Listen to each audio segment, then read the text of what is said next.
तो आज की कथा धन की सबसे अच्छी गति यानी कि दान पर आधारित है। मैं आपको एक किस्सा सुनाऊंगा दुनिया के सबसे बड़े दानी का। महाभारत के समय की बात है। महाराज युधिष्ठिर ने अपना नया राज्य बनाया था, इंद्रप्रस्थ, आप जानते हैं।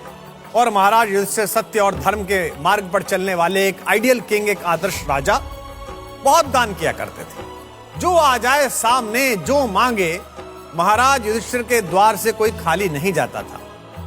धीरे धीरे महाराज का यश फैलने लगा, प्रसिद्धि फैलने लगी। अच्छाई और प्रसिद्धि के साथ साथ बुराई भी चलती है। लेकिन युधिष्ठिर भी मनुष्य थे, बहुत सारा दान करते थे और चारों तरफ दरबारी गुणगान में लगे रहते थे।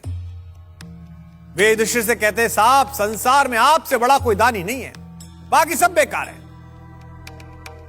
एक दिन रात दरबार में चर्चा चल रही थी कि सबसे बड़ा दानी कौन।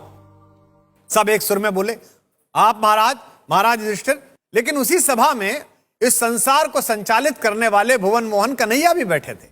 युधिष्ठिर की तरफ देखते हुए कृष्ण ने कहा, बड़े भाई साहब, आप दानी तो बहुत बड़े हैं, पर आपसे बड़ा एक दानी अभी है, उसकी टक्कर में आप नहीं पहुंचे हैं। सब चकित, कौन? भगवान ने मुस्कुराते हुए उत्तर दिया, कर्ण। महाराज युधिष्ठिर ने कहा, द्वारिकाधीश, आपकी इच्छा ही हमारे लिए आज्ञा है। आप ठीक कहते हैं तो सही ही कहते होंगे, लेकिन मुझे नहीं लगता कि दान देने में मैं कर्ण से थोड़ा कम हूं। भगवान मुस्कुराए और कहा कि धर्मराज, धैर्य रखिए, दुनिया में हर बात की परीक्षा होती है।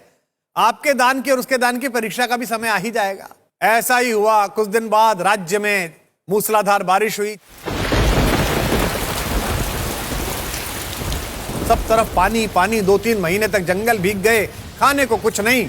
बारिश के दौरान ही युधिष्ठिर अपने दरबार में बैठे हुए थे। एक साधु का आगमन हुआ। महाराज युधिष्ठिर खड़े हुए, प्रणाम किया और कहा कि प्रभु, क्या प्रयोजन है? साधु ने कहा कि राजा, तुम मुझे क्या दोगे? मैं तो संसार के मोह से ऊपर उठ गया हूं। एक यज्ञ करना चाहता हूं। जंगल में मेरी कुटिया है, पर उस यज्ञ में समिधा चंदन की लकड़ी की होनी चाहिए, ऐसा अनुष्ठान का प्रयोग है।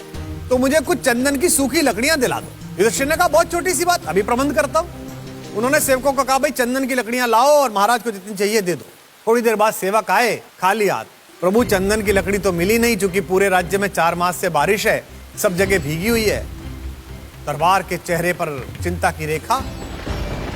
महाराज युधिष्ठिर ने परिस्थिति भापी और कहा कि भाई ऐसा करो, जो हमारे महल में चंदन की लकड़ियां रखी होंगी प्रयोग के लिए, वो ला के दे दो। तो पता चला साहब, वो तो सब खत्म हो गई। तो महाराज युधिष्ठिर ने क्षमा चाहते हुए कहा कि साधु महाराज, मैं आपसे क्षमा चाहता हूं कि मैं आपको आपका दान नहीं दे पा रहा हूं। साधु ने कहा, कोई बात नहीं। तभी भुवन मोहन कन्हैया बोले कि सुनिए महाराज, इनसे बड़ा एक दानी थोड़ा आगे रहता है, कर्ण नाम है उसका, जरा उससे मिल लीजिए, हो सकता है आपकी बात पूरी हो जाए। साधु ने कहा, ठीक है, सुना तो उनके बारे में, वहां चला जाता हूं। अब जब चलने लगा तो युधिष्ठिर के दिमाग में बड़ा खलल पैदा हुआ। उसने कहा, आपने कह तो दिया, जब कहीं है ही नहीं चंदन की लकड़ी, तो कर्ण कहां से देगा? हम और आप भी चलते हैं। तो दोनों वेश बदलकर उसके पीछे पीछे चले। पहुंचे तो वहां साधु ने कर्ण से कहा, महाराज, मुझको चंदन की लकड़ियां चाहिए, ताकि मैं यज्ञ करना चाहता हूं। कर्ण ने अपने सेवकों से कहा, भाई चंदन की लकड़ी लाओ। सेवक बोले, जी जंगल में बारिश है, यानी कि वहीं खड़े हैं जहां युधिष्ठिर खड़ा था। अब साधु ने कहा, ठीक है महाराज, यहां से भी खाली हाथ लौट जाता हूं। कर्ण ने खड़े होकर मुस्कुराते हुए कहा, कर्ण के द्वार से मांगने वाला खाली हाथ लौट जाए, यह संभव नहीं है। दिन निकलना भूल जाए, यह संभव है। आप रुके महाराज। इस पृथ्वी पर अगर चंदन की एक भी लकड़ी सूखी कहीं होगी, तो वो आपके यज्ञ के लिए कर्ण अर्पित करेगा।